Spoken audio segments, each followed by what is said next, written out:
Bismillah ar-Rahman ar-Rahim. Rabbi shrah li sadri wa yassir li amri wahlul 'uqdatan min lisani yafqahu qawli. Assalamu alaikum to everyone. Irshad, salams to you and to everyone who's listening, and my best wishes, continued best wishes for the Ramadan. Uh, Yesterday we had kind of covered some of the topics that I wanted to basically sketch before going into the ayat. And among them were, of course, the concepts itself, justice, freedom, and justice, the purpose, and the whole idea was to relate these concepts when going through the ayat, especially the latter part of the ayat, in which human condition has been described and human condition has been reproached and questioned. And Allah subhanahu wa ta'ala has shown us guidance through and shown us the path in that ayat and some of the illusions of that path. So, inshallah, just today my plan is, obviously my intention is to start the ayat. I will make my efforts to start the ayat and explore through from some of the researches that I've been able to undertake in the last some days, and spoken to one of my teacher, Dr. Khanpar, who kindly helped me to understand some of the terms which are very important in this ayat, and kind of sits at the very heart of how meanings can be drawn. So I'm indebted to him and thankful to him.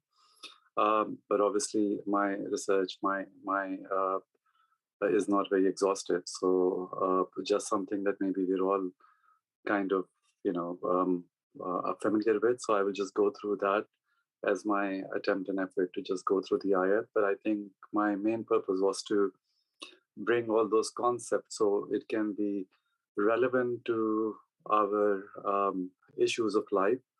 And in doing so, I mean, perhaps we did cover the idea of concept, but just additionally, I would like to add something that we are already ingrained with kind of concepts. The language merely directs us to some idea that we already have about something. So when we hear a word, it's not that the word contains the meaning, it's the idea that it refers to. So any words uttered, I would already have some idea about that. And the word, what it can do is to take me in the direction where the idea resides in my head. If I wasn't aware of any idea, the word would be alien to me and I would not understand. And if that word was translated into something, it would have to be translated into something that I'm able to understand. So the point that I'm trying to just reiterate here about the concepts, that the moral language of Quran appeals to everyone. It's a universal language. It has that universal appeal that every mind has an idea of understanding that truth. And in that, concepts are such that, especially in Surah Al-Balad, the universality of this ayat needs to be taken in the concepts of concepts. So I just want to use an example which is very current, but it has some relevance. It might not be a very apt example for sure, but I think it helps me to illustrate what has happened in Pakistan recently with Imran Khan. He came into power in the last 4 or 5 years or less, but he actually kind of revived the idea of truthfulness and haq and zulm. So even though the three words we use in everyday life, haq, truthfulness, and zulm, and unfairness, but it never affected our life.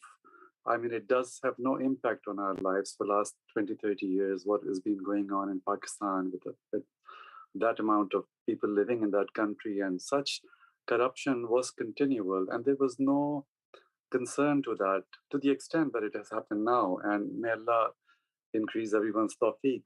The idea what I'm trying to drive here is that the concept of zulm and the concept of unfairness and the concept of uh, truthfulness was completely taken for granted. But we all knew what this concept is, but we lived through it, and we are still living through it. It has not been absorbed within or internalized within our souls, so that we can instantly see that as a problem.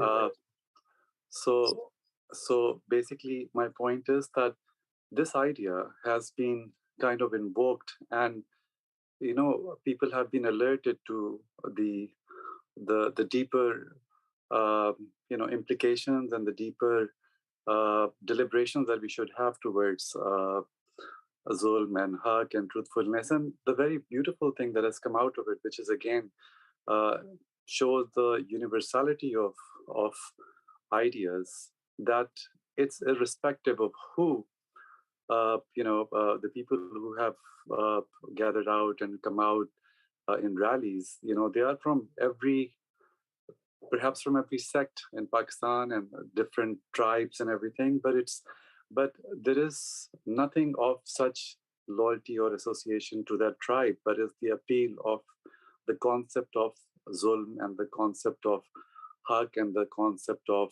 oppression and the concept of truthfulness that has such a profound power that it has kind of it's almost being reignited in people's heart, and we can see that uh, only the Allah knows the future for any place, but it is enough as an illustration that how the concepts, when they are awakened in someone's heart, have the power to transform lives and transform and shapes lives and change the condition in which a society is existing.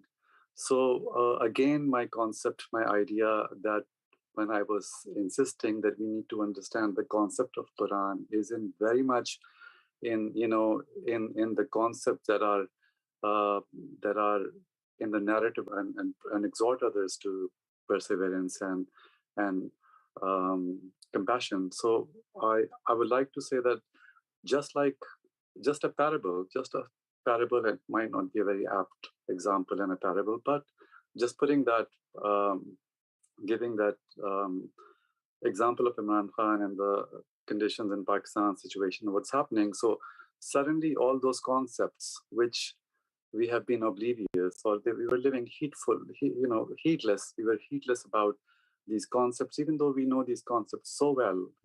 Oppression, zulm, fairness, and we are living through them. They're part of our consciousness, our society.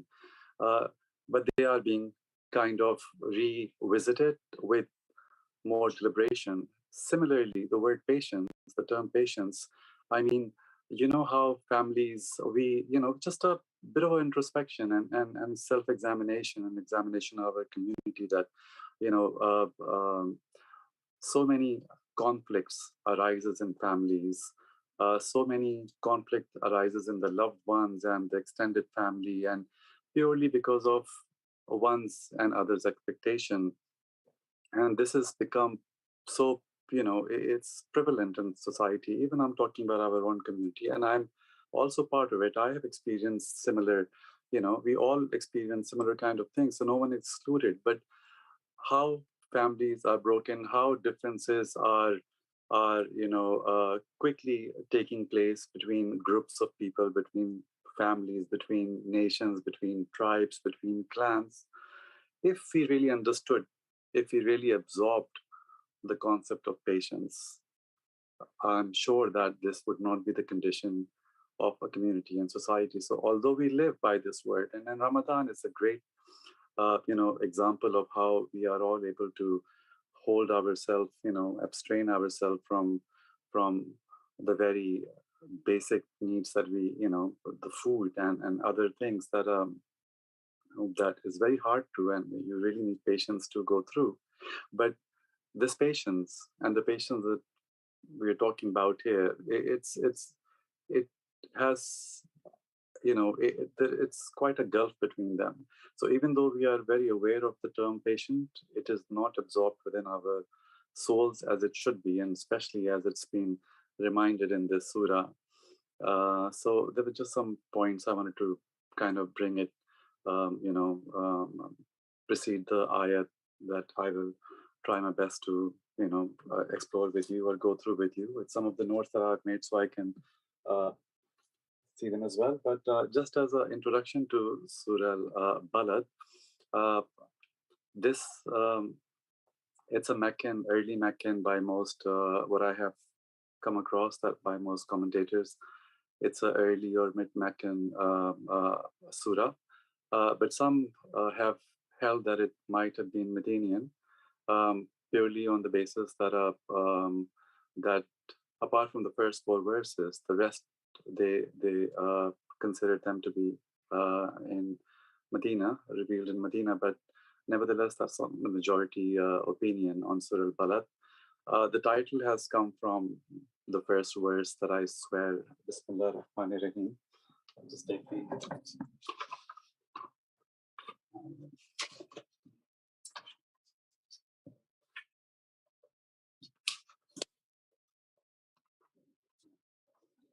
Uh, Bismillah ar-Rahman ar-Rahim. I swear by the city, La Uqsimu bihaz al-Balad. So the title has is taken it from the land, the city, that is in the first verse. And uh, there is obviously a lot of commentaries and linguistic and grammarians have kind of, tried to give their opinions and mufassiroons, the commentators.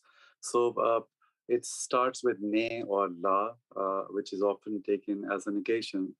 But in this ayat, basically, before going into that, but in Surah Teen as well, the oath has been taken on Mecca, but the element in that ayat, it's of referring to safety and peace that has been always associated with Mecca. That is the city of peace and safety for people. And it's usually called for that as a sanctuary, a safe place where killing and everything is unlawful as well. So, but here in this Surah Balad, the significance is not on that element with attributed to the city or associated with the city. It is about the kind of something which is brewing as enmity between the call of the prophet and the people who follow him and the ones who are against him, and that enmity which is growing to the point that there is going to be inevitably conflict and the peace will be broken. So going into this, sorry, my apologies.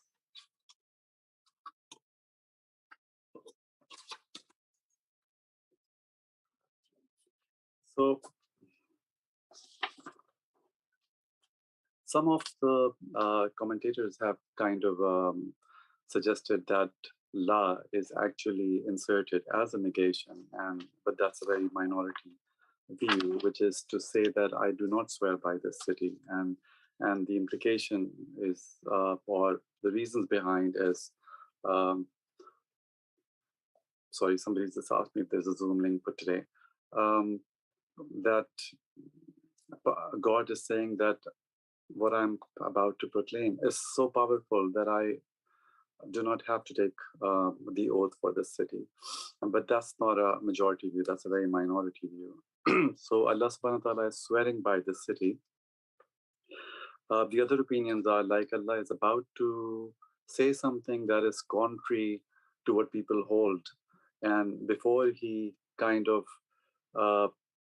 teaches them that what is the right way to look at things, or he kind of wants to negate everything, all their preconceptions, all their presupposed ideas. So in Surah Teen, when this city is being obviously referred to as the city of peace and safety, Allah subhanahu wa ta'ala now is pronouncing something that will follow in the second ayat, that is negating all ideas. So to negate all ideas before he can actually pronounce in the second verse, which I will read. So it's it's taken by most commentators as emphasis rather than uh, negation. So it's something that the oath is being reaffirmed. And of course, it is worth remembering that when something has been sworn in Quran, it elevates and honors that thing. So in this case, the city is being honored by the mere fact that it's being sworn, and because it's drawing people's attention by this oath, then the response is also going to be about the very city or about the very thing that has been um, sworn. Uh, Irshad, do you mind? I can just be just forward something quickly. Your link. Somebody's asked me. If you don't mind. Yeah, sure. Yeah. Yes. Okay. Okay. Okay. I suppose that they can access YouTube afterwards, but just I can't make myself. I'm not very technologically um, skilled, so I would just give it a miss on this time, on this. So basically, la is a rather more emphasis rather than negation in this ayat. Uh, the second word starts, and you, Muhammad sallallahu alaihi wasallam, are an inhabitant of the city. And there's a word used in Arabic here. وَأَنْتَ هِلٌّ بِهَذَا الْبَلَدِ. And there is the emphasis is on the word hill, which obviously kind of is a connect both meanings. So the hill is uh, taken as something permissible, and hill also can be taken as a residing, that Muhammad resides in this city. So again, now this connects to the negation of Allah subhanahu wa ta'ala, because people had a certain conception, certain idea about Mecca as being a very safe place, a sanctuary where, is called Haram, Al Haram, because killing and hunting was unlawful. So people used to go out even to hunt. They wouldn't hunt in the city, and this is obviously pre-Islamic. And this is, of course, from the teachings of Hazrat Ibrahim, that the sanctity of that city has always remained sacred in that sense. And people would, of course, continued with same respect, the Arabs and the other tribes, uh, to the extent that they won't even hunt or something, and they would go outside the city and to do that for hunting and everything. But when it comes to messenger, the disbelievers are now considering to kill him. So there is a permissibility that is already emerging in something that are their code of conducts or their standards, by which, because they also have certain standards by which they kind of maintain their,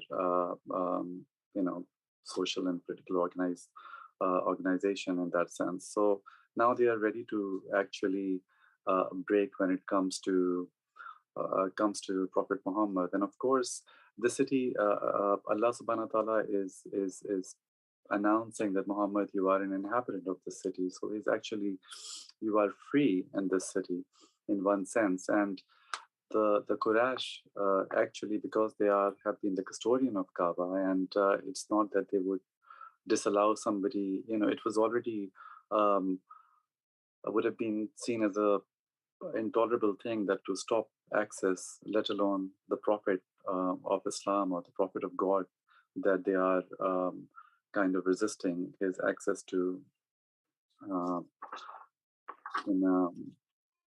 to Mecca, to Kaaba. So, and in that sense, Allah Subhanahu wa Taala is informing Prophet that there is a kind of consensus that is going, and around that in this city of peace, people are already planning and considering to kill you. So it's kind of implicit within the ayat, according to the Mufassirin, that it is a kind of a premonition that Allah Subhanahu wa Taala is sending this ayat and informing Prophet, inspiring him with this information.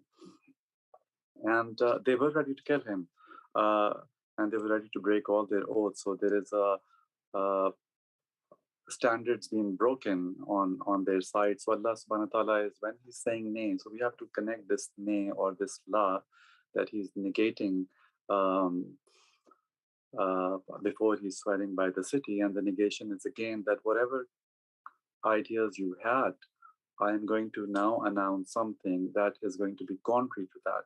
So again, there is an implicit allusion to how what was not conceivable to happen was already in the plans and the schematization of or schemes of the kuffar and the disbeliever at that time.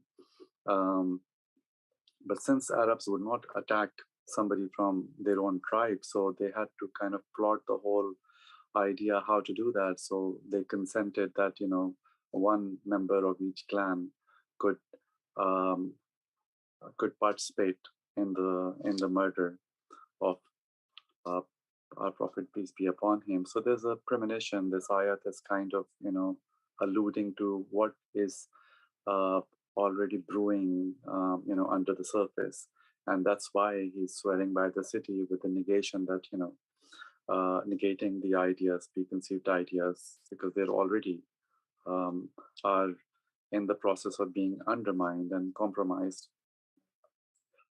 A second opinion, which is also relevant and is attributed to the meaning of um, permissibility, is that Allah subhanahu wa ta'ala is also, according to some commentators, especially in the Ahlul Sunnah school of thought, that I have taken some commentaries, that Allah subhanahu wa ta'ala is actually giving Prophet, peace be upon him, the permissibility, the permission that you're free in this land.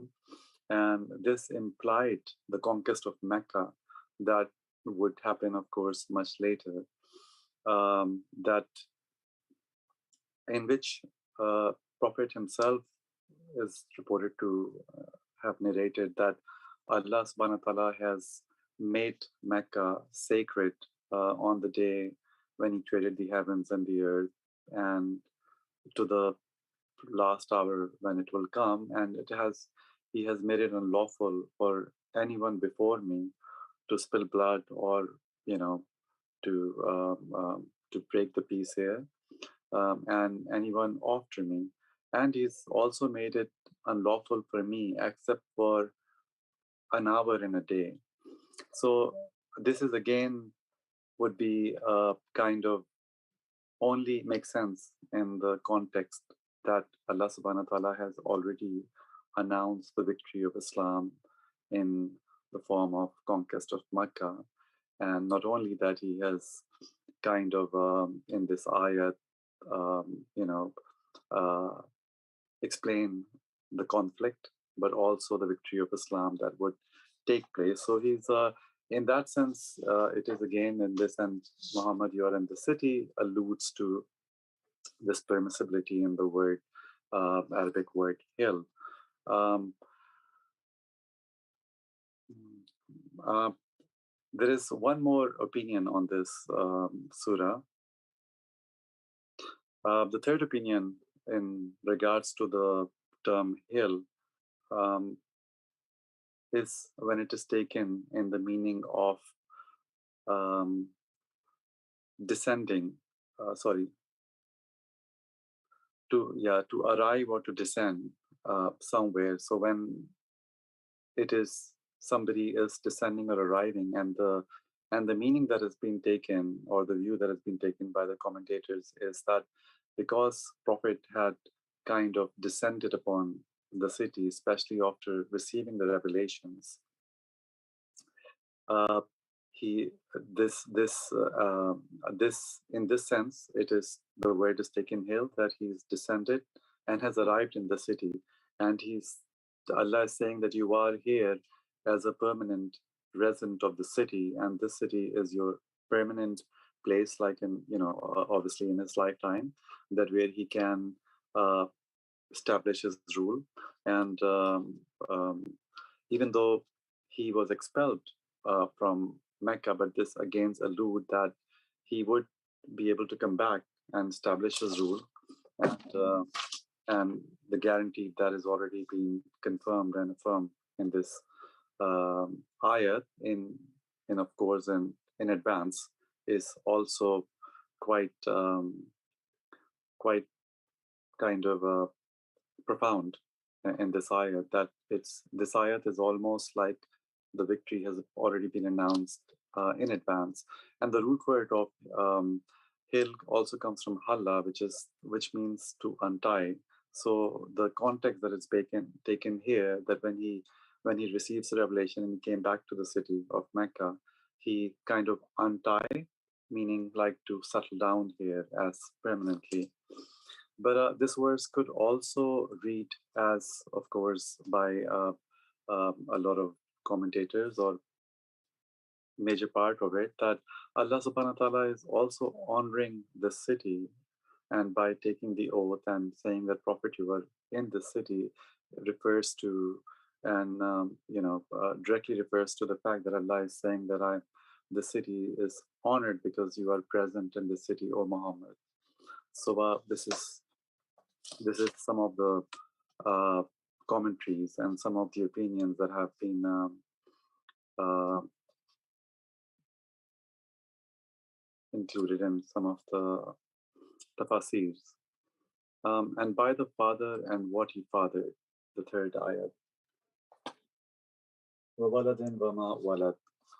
Now, this again, it it is it has many kind of there are interpretations in which, or people's opinions vary, but I think that the variation is between the universality or the something that is more general or something that is more specific. But then again, it is all metaphoric, I suppose, that because uh, all variations could be applied, and and they all could be fine in their own place, because the opinions are like it is referred to Adam and his progeny. Um, it is also referred to every birth and every rebirth in this universe, because if you want to make it more universal, that it refers to everyone, every father who fathers, and every child that has been you know um, begetted. It is also attributed to Ibrahim and Ismail because of their association with the city of Mecca, and it is also attributed to Hazrat Ismail alayhi salam and his progeny because he was seen as the father of the Arabs. Uh, and it is also, and metaphorically, being taken as prophet and his ummah. So the prophet, of course, being the father, and fathered is the ummah that has been fathered. And it is also, in some metaphoric sense, taken, according to commentators, that it's the descent of Prophet, peace be upon him, from Hazrat Ibrahim alayhi salam. Moving on to the fourth ayat. Indeed, we have created men in hard struggle. لَقَدْ خَلَقْنَا الْإِنسَانَ فِي كَبَدٍ. And of course, the key word, which is which has a significance here, is kabad. There are, of course, many opinions on this, but some of the opinions, the summary of those opinions is like, man is, a mother carries a child in hardship and delivers a child in hardship, and of course the hardships of the world, from birth to weaning, the other stages of life in which men struggle, and suffering is part of man's life in different forms and different variations. There are always, we are all subjected to tests, trials, and tribulations, and of course there is a hardship of the death that man um, kind of remains always conscious of. So that's, so much of his psychology is affected from that fact, and so much of his actions are triggered from that fact. Kabadin, it's one of the literal meaning is also being taken as erect or upright, and it has an allusion or a kind of a reference to men as being the only species or only person who walks on two legs, and I'm not too sure the of the relevance with standing on two legs unless it is it is taken as that, it's a more harder position in, in terms of science and gravity compared to other species. Um, but of course, these are some of the opinions of the commentators. And then the ayat moves into, does he think that no one will have power over him? Let's read that. أيحسب أن لن يقدر عليه أحد. Again, here, what is being emphasized is that this man's oblivious and heedlessness about the accountability that is there all the time, that he is kind of turning away from or not even taking into account at all. And Allah subhanahu wa ta'ala, of course, is in a in the context of the ayat, but universally as well, referring to human beings or people who have kind of lived life not using the faculties Allah has provided them, and to be able to live a good life, and who has taken, followed their nafse amara, like, the desiring self, and not paid heed to the purpose of life, and the ability to live in accordance with what Allah is guiding human beings. And of course, it is also in the continuation of the ayat before Surah Fajr, in which Allah is referring to Thamud and Ad and others who, who lived life completely heedlessly. So, and not thinking that they could be accountable. And this is something that I think in the Quran, Allah has on numerous occasions questioned, that does he not realize? Does he think that he's not, will be accountable? So it is the same narrative that is coming here more emphatically just before going into the next verse. So Allah subhanahu wa ta'ala is, of course, in this accountability has been reminded, and it's a depiction of how human beings can be eluded by their wealth, which is more specifically contextual with this ayat.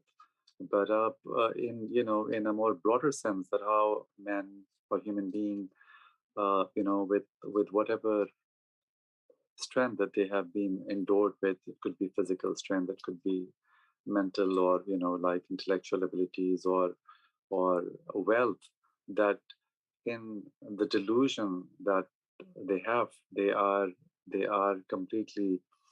uh, completely oblivious, and in fact rejecting something that is so intrinsic to anybody who reads and ponders, that that what they have been endowed with is obviously have an accountability. But because of their egoistic impulses, men often, more than often, is oblivious to the fact that he does not remember the accountability that he's put under, in this life. And I think this again runs across everywhere in all societies and all different ideologies. This is something that human beings are, you know, supposedly remain oblivious to. And it's also implies that human beings are going to be accountable of how they have obtained their wealth, um, and on what they have spent on. And of course, the term here is, does he think that no one will have power over him? It's kind of quite broad and generic in what sense, but we can conceive of all in all different ways, human being, is accountable for what Allah has, His Creator has created him with and endowed him with. And then it goes on, I have wasted abundant wealth, he says. So obviously this is a continuation of this verse. So Allah subhanahu wa ta'ala is preceding, that ayat has been preceded, that does he think that no man will have power over him, is in the continuation, of course, that what follows is I have wasted abundant wealth, he says. And according to some and most commentators, it is referred to, contextually, it is referred to Haris bin Amir, who, when Prophet advised him to spend the money for the atonement of his sins, he objected, and he goes. This is paraphrasing his in the commentaries, that my money has gone to atonements and payments since the day I entered the religion of Muhammad. So basically, he is implying that he did not understand the spiritual value of expenditure and thought that he has wasted his money. So this ayat actually is referring contextually to him, according to the commentators. But I think again, this ayat is has a very universal kind of element to it, that it's not just many of us, many human beings, whether religious or not religious, or extreme religious, or of course um, not having a spirituality, often have this attitude, and this attitude is again very rife in many communities across the world, where human beings, with the wealth that they have, at first glance, or at first, if they were asked to, there is a implicit response, almost, a response from internal response, that I have spent, I have wasted. Often when human beings are despaired, they're often looking at um, something like this with that spirit, that I mean, what is the spiritual kind of value in my expenditure? And of course, this again depicts much of um, the issues that we've been kind of discussing, that the responsibility factor of human being, and what responsibility is there on the wealth that they have acquired, or Allah has provided those provisions. And of course, again, this is something uh, that is remindful that we are oblivious to the fact that provisions are provided by Allah, and He's all powerful to restrict them as well. And He has mentioned that in the Quran, few places, that it's in His hand. Of course, it's whom He wills. He outspreads His kind of provide His provision, and is able to restrict, and He does restrict for whom He wills. Sorry, I'm just gonna put a charger. Apologies.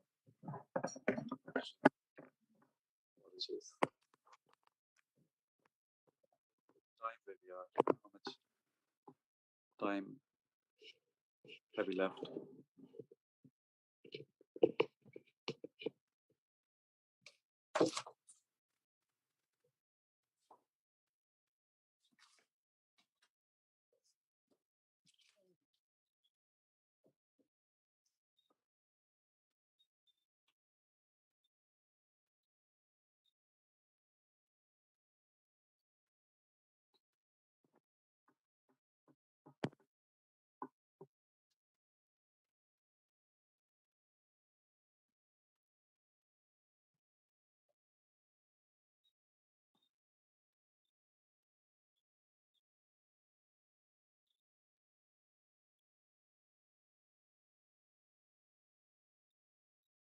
Last session. Yeah. So tomorrow, inshallah, we should be able to, and I'll try my best to, inshallah, complete the ayah with at the end, just recapping some of the ideas we discussed and the relevance of those ideas, in which the context that we wanted to Correct. Yeah. develop this. Yeah. this ayat. Thank you so much, and thank you everyone who were able to join. Inshallah, we'll catch up again tomorrow to kind of conclude Surah Balad. Inshallah. Inshallah. Uh, Okay. thank you Lovely. everyone. Take Lovely. care. Thank Thank you. you, Levi. Thank you. Allah Hafiz. Thanks.